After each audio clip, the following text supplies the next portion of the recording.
Audio and lighting is key for podcasts, YouTubers, stuff like that. If you don't have that, your visitors won't stay. Stay tuned. We're going to be talking about field recorders, how to use them, which ones are good, which ones are ugly, and lapel mics. That's what we're going to talk about. Back in a bit.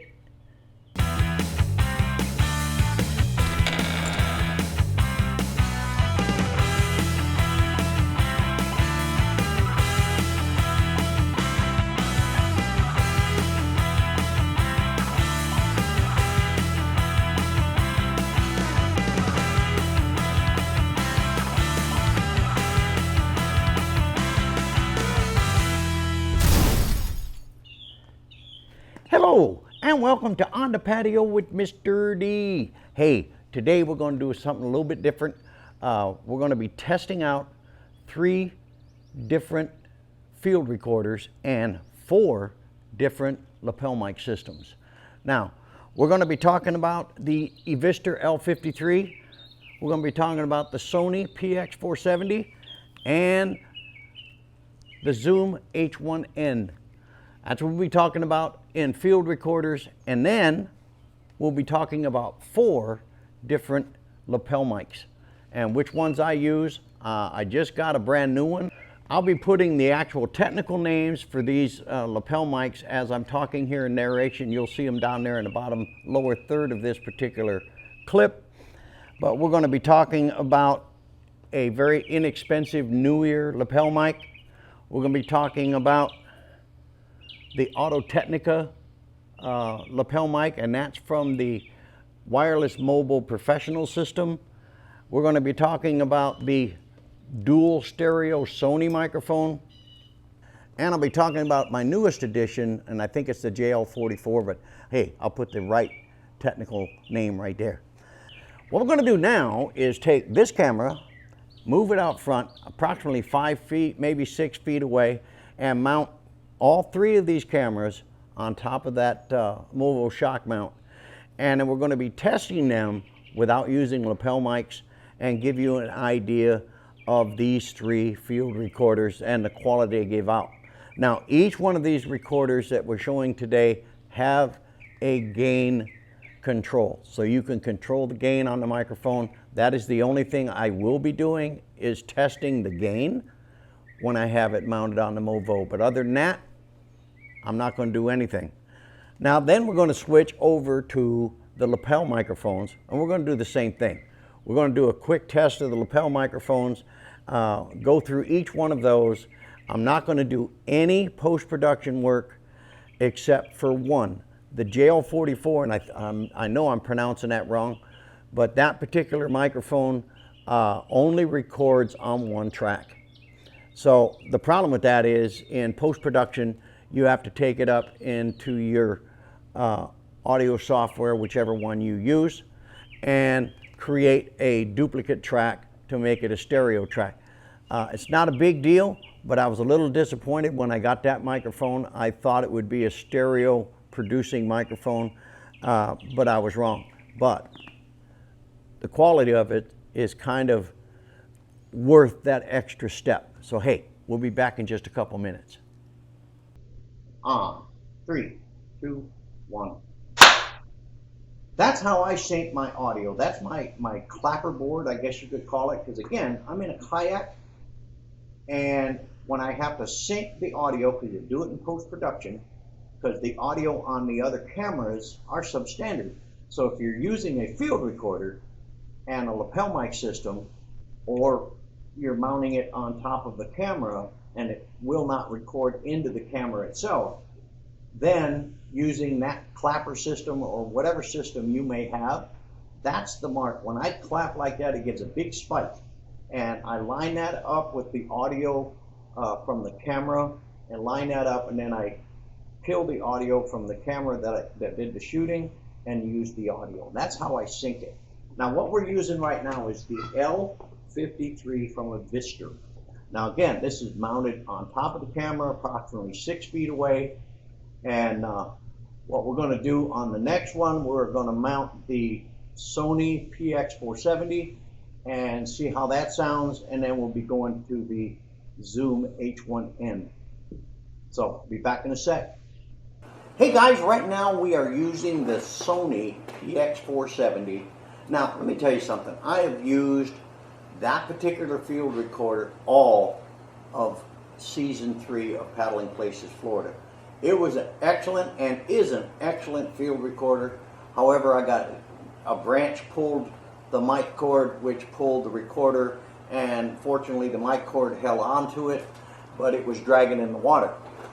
Threw it into a bag of rice, and it seems to be okay, so I'm still using this bad boy. But I had heard, and I on all my research and stuff like this on field recorders, and I have to keep them small. The EVISTR is the smallest of them, and then comes the Sony PX70 or 470, and then the Zoom H1N is the biggest.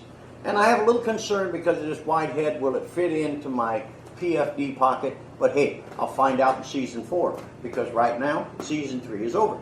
So what we're going to do now is mount the H1N from Zoom, and we're going to mount the H1N on here and see what the quality is on a camera mount system. So back in a minute.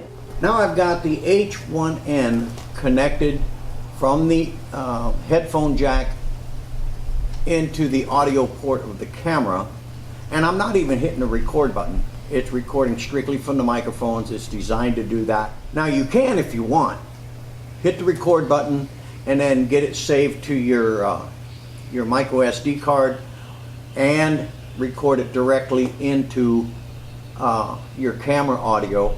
That's totally up to you.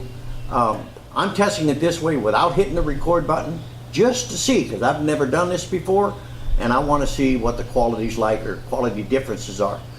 So that wraps up all 3 of them mounted on a camera. Again, the EVISTR L53, the Sony PX470, and the Zoom H1, which is on the camera right now. So hey, we'll be back in a minute. All right guys, what we're going to do now is we're going to test 4 different lapel mics on all 3 of these particular cameras. Right now I'm testing the Neewer lapel mic. That is the least expensive of this whole batch, and in the L53 right now. So what I'm going to do now guys is just switch lapel mics over. So what I'm going to do is unplug this one.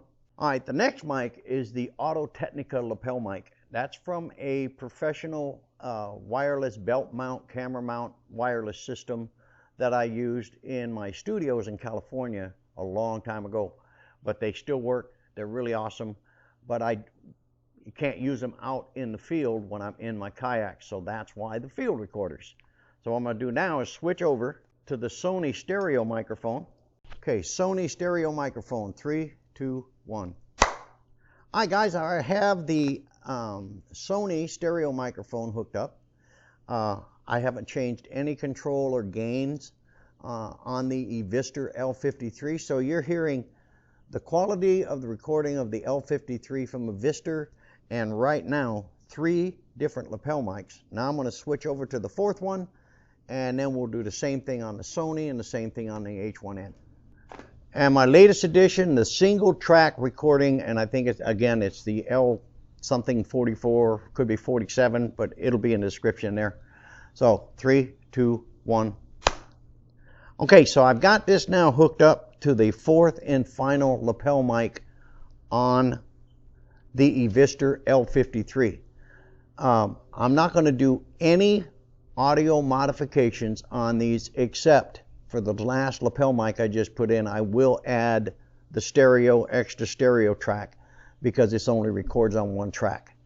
But you check out the quality, you make a decision for yourself. And again, I will list all the technical names for each one of these 4 microphones here in this clip.